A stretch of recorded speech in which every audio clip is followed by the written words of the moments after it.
Before I get into this little story time, I do want to ask that if you enjoy this video, it would mean the world to me if you were to leave a like. I'm kind of new at this whole content creation thing, so any feedback you have, if you could leave it in the comments, it would go a long ways. Positive, negative reinforcement, I appreciate it a lot. So with that out of the way, let's get back to the story.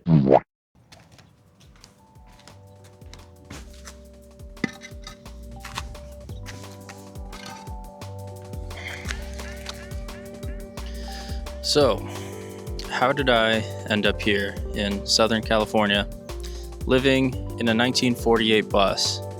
It's a good question, but to answer that, we got to go back about a year ago today in March 2025. For a good 8 or 9 years, I've always wanted to live on the road, live out of a bus, live out of a van, something like that. But I never had either the time, the money, or the space to build something out. So after so many years of waiting for those 3 stars to align, I just said screw it, I'm just gonna go for it. So I went on to Facebook Marketplace, and there I found this thing, a 1948 Gillig transit coach. You might be thinking, hey, that's 77 years old. It's probably not very smart to live in that as a full-time home and a daily driver. You'd be right, but I'm not a very smart man. So I did it anyways. I reached out to the guy, went back and forth for a couple weeks, and bought a one-way ticket from South Dakota to California. I did have 2 other vans saved that I wanted to check out, just in case there is any fatal flaws that made me decide against getting this bus. And to be completely honest, I deeply regret not getting one of those vans instead of this bus, but yeah, what can you do about it now? I even kind of knew in the moment that I was probably going to regret this decision, but I had this kind of logic thinking that these vans are readily available all across the country at any time, but this bus is truly one of a kind. So I had this idea in my head that if I got the van, I would always have this thing in the back of my head saying, what if, just not knowing what it would have been like to have something like this. Because when I say this is one of a kind, I really do mean it. To my knowledge, there's only a single-digit number of these late 40s Gillig transit coaches out there in driving condition. And from what I've seen, this is the only one that is a short wheelbase. So it really is like one of a kind. Plus, even though it was a little bit more expensive, it had already been partially converted. It didn't have any electricity or plumbing, but it had the bones. It had a kitchen, it had a bathroom, it had a bed, just, no power, no water. So yeah, I got my one-way plane ticket, got on the plane from South Dakota all the way out to California. The inside had been cleaned out really nice, and yeah, I saw the potential in it. But once we got to the test drive, probably the scariest experience in my life, he decided to take me on these long, narrow, windy roads up in the valley. Part of the road was completely crumbling into the valley, and yeah, it was extremely sketchy, but at least I knew after that I was pretty much ready for anything. So yeah, after the test drive, I ended up buying it reluctantly, and I was ready to hit the road. I spent one more night there just because it was getting late and I wanted to head out early in the morning when there were less cars on the road. And I go to start it and it won't crank over. Apparently there is some kind of parasitic draw in the electricals. Still haven't found out what is causing it to this day. But yeah, the battery was plugged in all night, just draining the whole time, and the batteries were just absolutely cooked. We managed to jump it a couple times, but the alternator was just too weak and the batteries were just too fried. Once I shut it off, it wouldn't be able to turn back on. So got new batteries, and another day had lapsed trying to figure this all out. So camped out another day and left first thing the very next morning. The first day of driving was pretty smooth, probably the best day of driving out of the whole 2.5 week journey that it took to get back. Nothing really eventful. I got up out of the valley, went down to Sacramento, where I stayed the night at a truck stop. Camped out there for the night and woke up to a knock on my window. And I figured it would be, security or something telling me I can't sleep here, something like that. But no, it was an old man that was holding an orange in one hand and a pear in the other hand. And he just kind of held them out towards me without saying anything for a few seconds. And I took him, and he said, "Just plucked these from my garden this morning. Best fruit you'll have in your life." I put them on my dash and kind of forgot about them, so I never got to figure out if they really were the best fruit. So yeah, sorry. But that was probably the most eventful occasion that happened in the next couple days. I went through Sacramento on my way to Nevada, where I started making my way up the Donner Pass. Looking back now, I'm honestly really impressed with the fact that I made it up through the Donner Pass with pretty much no issues. I can really only attribute it to the weather. It was just above freezing, so that's probably why my bus didn't overheat. After a year of driving this thing now, I've noticed I can barely go up a mild slope for more than 5 minutes without overheating. Whatever it was though, I miraculously made it through. I honestly don't remember a whole lot about my trip through Nevada. I know it took about 2 days to get through. Can't tell you where I stopped at. Can't tell you where I ate at. So yeah, it was pretty uneventful. Eventually, I made it to the border of Utah, where I camped out at the Salt Flats, which was probably the highlight of the trip, I think. That was before everything started going catastrophically wrong. And you know, it's just a cool spot to camp out at. I got some pretty cool photos. I even tried out some long exposure, which I'd never done before on film.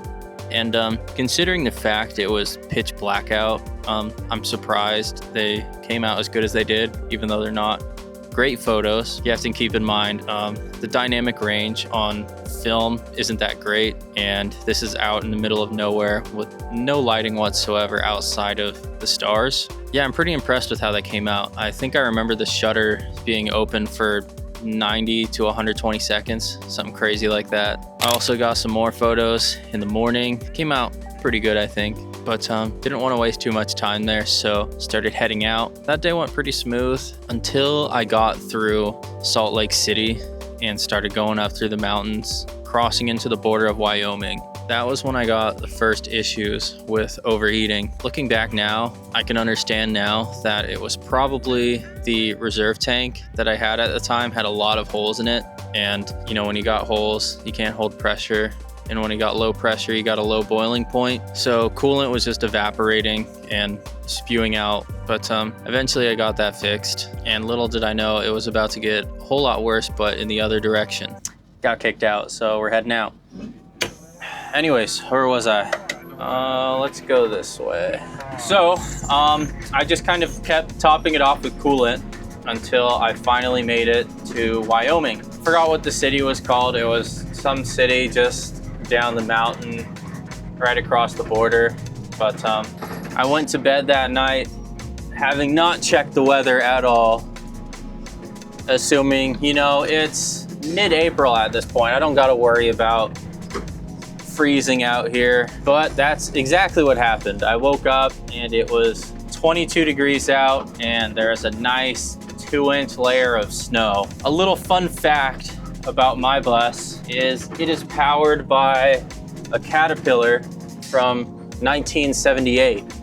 So there's no glow plugs and there's no block heater. And if you don't know, diesel doesn't really like to start when it's cold out because the combustion is completely dependent on compression. You know, there's no spark plugs or anything. So when it's cold, the air is a lot more dense. And when the air is more dense, you don't have the proper fuel-air mixture to get combustion.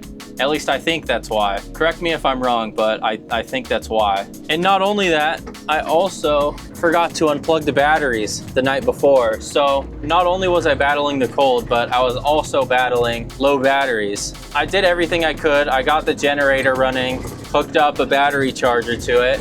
And in the meantime, I got my propane heater and just kind of stuck it in the back, facing it towards the air intake in hopes of getting some hot air in the engine. And miraculously it worked. I got the bus started and soon I was on my way on the I-80 in Wyoming, which is not where you want to be during winter weather. It didn't take long for it to start snowing again. The problem with that is my bus doesn't have working windshield wipers. I've got to crank it manually with my hand. So the whole time I'm driving while it's snowing, I got one hand on the wheel and the other hand cranking the windshield wiper back and forth, which was working for a little while. Then a semi-truck decided he was going to cut right in front of me, kicked up a bunch of snow and just caked onto my windshield heavy. I could no longer move the windshield wiper. So without any options, I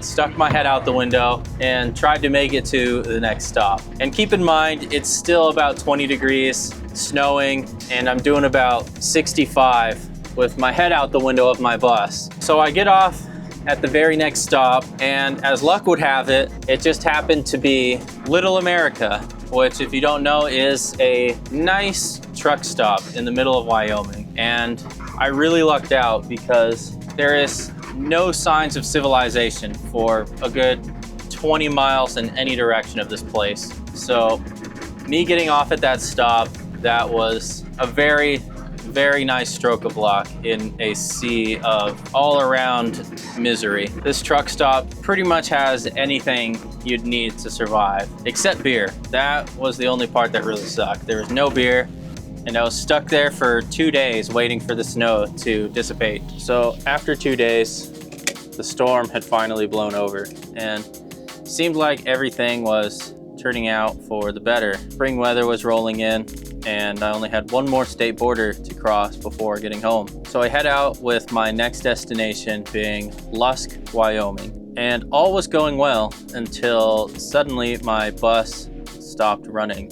For context, I was told when I bought this bus that it had a 40-gallon tank, and since the fuel gauge doesn't work, I'd been measuring my miles to the gallon meticulously every day since I bought it, and determined that I would get about 12 miles to the gallon, which honestly, for something this old and, you know, a 10.7 liter Caterpillar diesel, pretty good, not too bad. So I determined that I would have, you know, about 400 miles to a tank if I were to round down, but I would still refill about every 250 miles. But since there's really not much going on in Wyoming, I figured I would just take the extra stretch of road and get to Lusk before filling up on diesel. And that's how I found out the hard way that my tank is only 30 gallons. So I broke down about 17 miles outside of Lusk. Luckily, a nice old couple decided to give me a ride into town to get gas and drive me back. So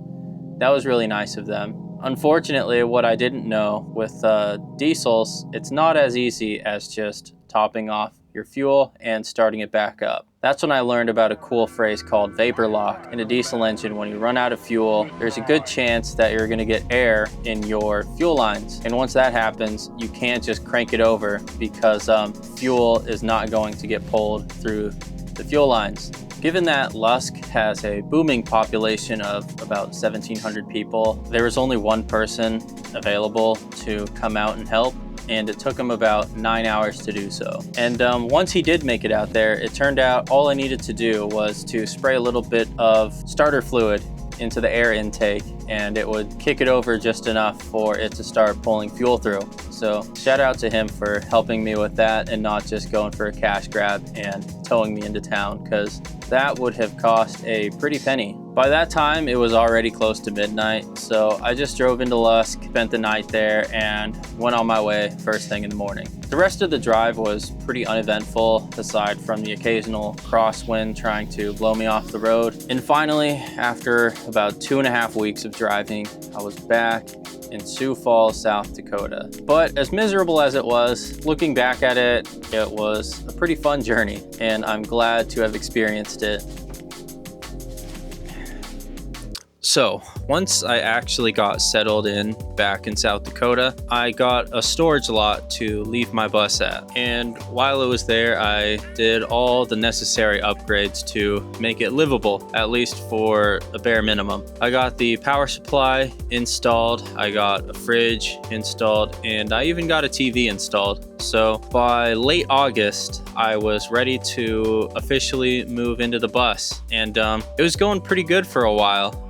I had a spot that I could park at every single night without any problems whatsoever, and work was only about a 10 to 15 minute drive away. So I had a pretty good gig going up until the winter weather started to roll in, and I realized that I was not going to be able to survive in my bus in those conditions. The northern plains, winter can be pretty brutal out there, and I've got no heater in the bus besides this little propane heater. And obviously, like I said before, the bus doesn't like to start when it gets cold. And in South Dakota, once winter is in full effect, you can expect it to be below freezing for weeks at a time. So the plan was pretty simple. I was gonna go out to California and travel up Pacific Coast Highway over the winter, and then come back once the weather got better.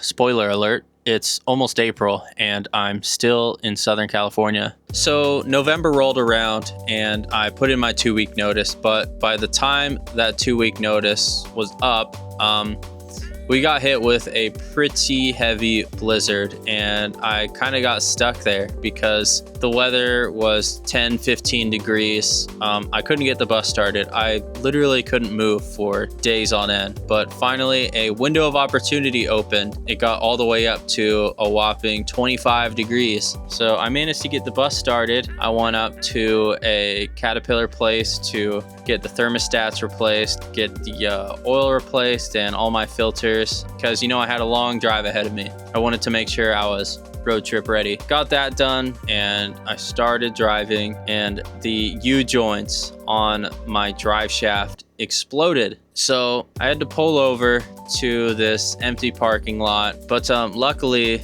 I was right across the street from a drive shaft place, and as luck would have it, they had the right size U-joints on hand, which is incredible because this whole drivetrain in my bus came out of a 1978 Ford L7000. So the fact they had that on hand, incredibly lucky. What wasn't so great though was I had to replace it myself in this parking lot when it was 20 degrees out and the wind was blowing at like 30 miles an hour. So yeah, it took about 2 days for me to do that, just because I could only be outside for a certain amount of time. It was just an absolute nightmare getting these U-joints on, but I got them on eventually. And of course, by the time I got them on, the weather got cold again and I was not able to start the bus. But a couple days later, it finally got up to like 18 degrees, and it was the warmest it was going to be all week in the next week. So I knew this was my only chance to get out of South Dakota before it gets really bad. So I had to get the propane heater out.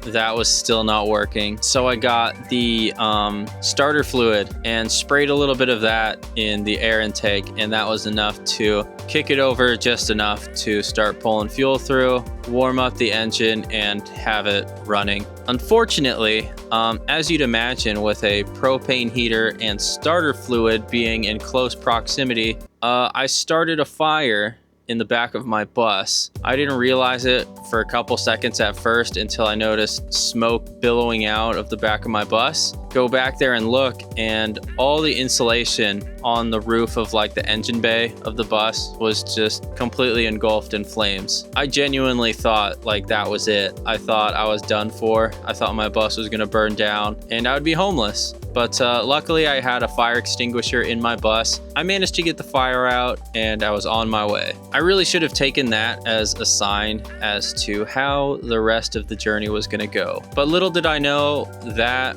first day would be the least of my worries. It was about to get a whole lot worse, and I was planning on documenting this whole trip from the beginning. However, with all this chaos going on with my U-joints exploding, almost burning down, I kind of forgot to film just about everything. So I'm just gonna kind of briefly go over what you all missed. So obviously, since winter was in full effect at this point, I couldn't just go straight across to California because there's absolutely no way I was gonna be able to make it through Colorado or Wyoming. So the only option I really had was just to go straight south into Texas and then cross to California, which I thought would be an easy 2-week trip. Everything was going smooth at first, but once night had rolled around, I noticed my air pressure starting to drop very quickly. So I pulled over and realized that the discharge hose from my air compressor had sprung a pretty bad leak. I was in the middle of nowhere. It was like 10 o'clock at night. My only option at that point was to get this little piece of coolant hose, like an extra piece I had, not something that was hooked up, just an extra piece I had laying around. I cut that coolant hose and taped it as tight as I could around the discharge hose. And it was a good temporary fix. I did have to replace the tape like every single day, but it was enough to get me down the road and out of the wintry weather. And once I did get out, that's when a whole new basket of goodies started to present themselves. I'd managed to make it to OKC in the first 2 days, so I was making pretty good timing. But once I got down into Texas and things started warming up, I started having issues with the bus overheating. My diagnosis was that it was the radiator fans just weren't blowing as hard as they should have been, because I think I mentioned earlier in this video, my alternator is not really that great. It doesn't charge the batteries as much as it should be. And I would notice every time I would pull over, once it started overheating, the fans were barely turning at all. So I got that fixed, and it did help a little bit, but I was still overheating once again. So I thought it was time to finally address the pressure leaks that I had going on with the reserve tank, and there was actually a couple on the radiator as well. So I landed in Odessa, where I found a spot that was willing to work on my bus. It took about 2 weeks for them to replace my radiator and fix the reserve tank, and unfortunately I would never get to figure out if that actually fixed the problem, because only about 20 miles down the road, the bearing for my wheel tensioner exploded. Chunks of metal went flying around. It took a huge chunk out of the engine fan and bent it all out of shape. Another chunk hit a coolant pipe and just pinched it shut, and another few chunks did some damage to my brand new radiator, which was not cheap. Oh, and obviously the belt for the air compressor was absolutely destroyed as well. So I managed to actually make it all the way to Pecos, Texas, where I stopped in a grocery store parking lot to assess the damage. And unfortunately for me, the holidays were just about to come up, and all the diesel mechanics were closed from there all the way up until after New Year's. So all I could really do at that point was sit and wait and, just do what I could by myself to try and get myself back on the road. But, there's only so much I could do. And this is where I finally started to document my journey. So as much as I hate to leave you on a cliffhanger, that's exactly what I'm going to do. But I hope you'll tune in for the next video, the beginning of my journey across the Southwest, being stranded in Texas for 4 weeks. So I know this was kind of a boring video. It was just kind of like a story time, but I thought it was important to get this video out just for context for what I'm about to be uploading soon. Yeah, I think I mentioned in my last video, I've got like 4 months worth of footage backlogged because it's been kind of a crazy journey, and I figured having context for how I got in this situation was kind of important. So I'm assuming if you've stuck around this long in the video, it means you must like something I'm doing here. So if you could, it would mean a lot to me if you were to leave a like on this video and a comment, some feedback. What do you want to see in the future? What you like, what you don't like. I do appreciate both positive and negative feedback. And while you're down there, if you'd consider subscribing, that would be super awesome. And if you do, of course, make sure to hit that bell, because I've got a lot of exciting things coming in the future. So yeah, I hope you enjoyed this little story time. I don't really have any plans on doing something like this in the future, but if you did like it, let me know in the comments, and maybe I'll do another one in the future. But yeah, that's pretty much all I got for now. So see ya.